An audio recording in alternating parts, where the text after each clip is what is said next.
Mr. Trump is a racist.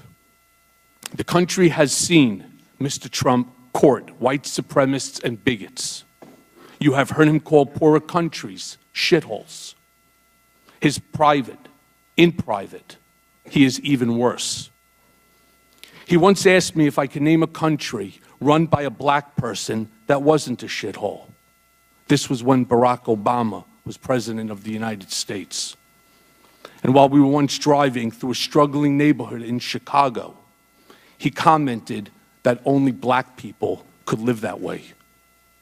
And he told me that black people would never vote for him because they were too stupid. And yet, I continued to work for him. Mr. Trump is a cheat. As previously stated, I am giving to the committee today 3 years of Mr. Trump's personal financial statements from 2011, 2012, and 2013, which he gave to Deutsche Bank to inquire about a loan to buy the Buffalo Bills and to Forbes. These are Exhibits 1A, 1B, and 1C to my testimony.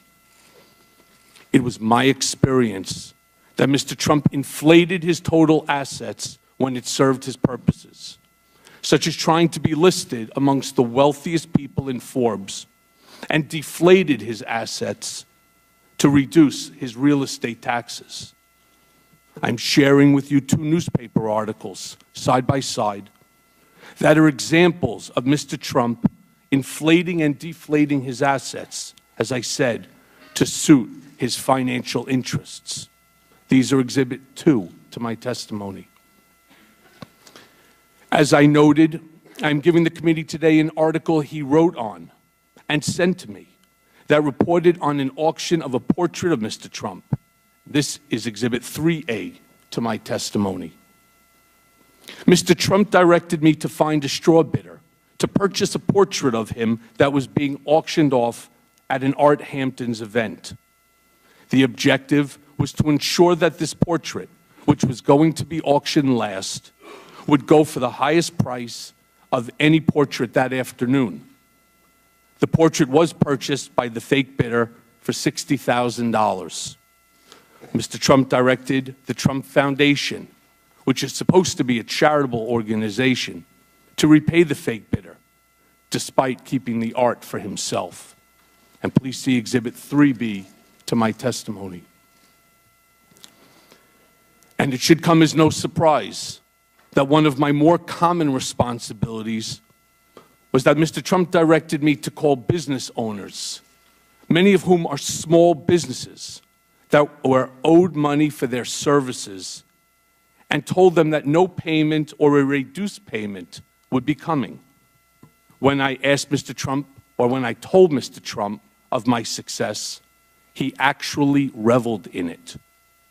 And yet, I continued to work for him.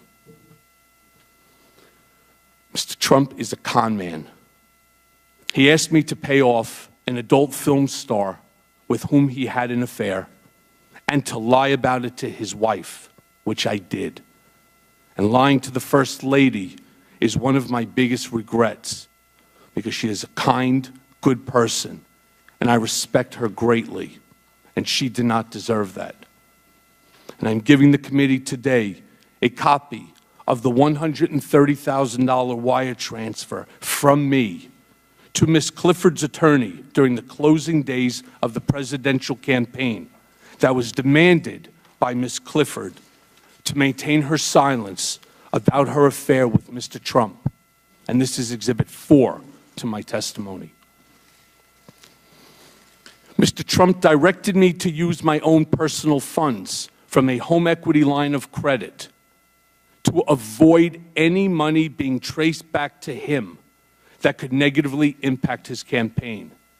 And I did that too, without bothering to consider whether that was improper, much less whether it was the right thing to do or how would it impact me, my family, or the public. And I am going to jail in part because of my decision to help Mr. Trump hide that payment from the American people before they voted a few days later. As Exhibit 5A to my testimony shows, I am providing a copy of a $35,000 check that President Trump personally signed from his personal bank account on August 1st of 2017, when he was President of the United States, pursuant to the cover-up, which was the basis of my guilty plea, to reimburse me, the word used by Mr. Trump's TV lawyer, for the illegal hush money I paid on his behalf. This $35,000 check was one of 11 check installments that was paid throughout the year while he was president.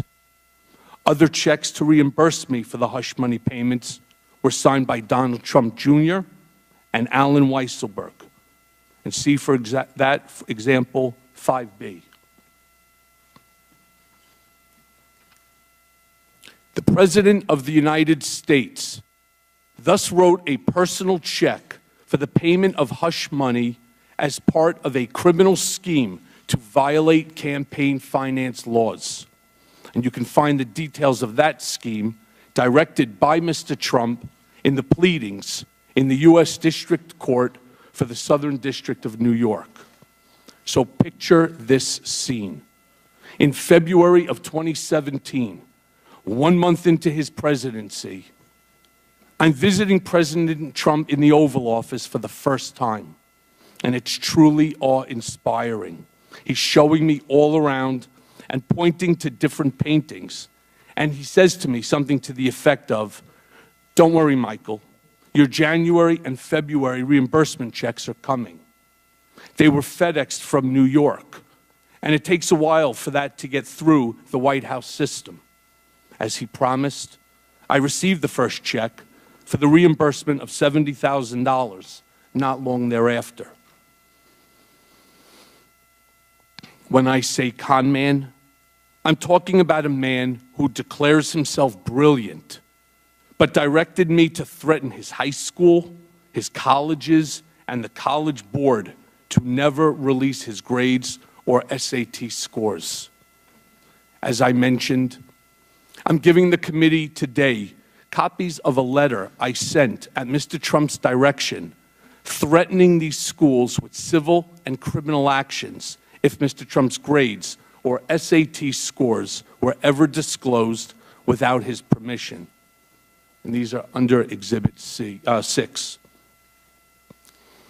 The irony wasn't lost on me at the time that Mr. Trump, in 2011, had strongly criticized President Obama for not releasing his grades. As you can see in Exhibit 7, Mr. Trump declared, "Let him show his records," after calling President Obama a terrible student. The sad fact is that I never heard Mr. Trump say anything in private that led me to believe he loved our nation or wanted to make it better.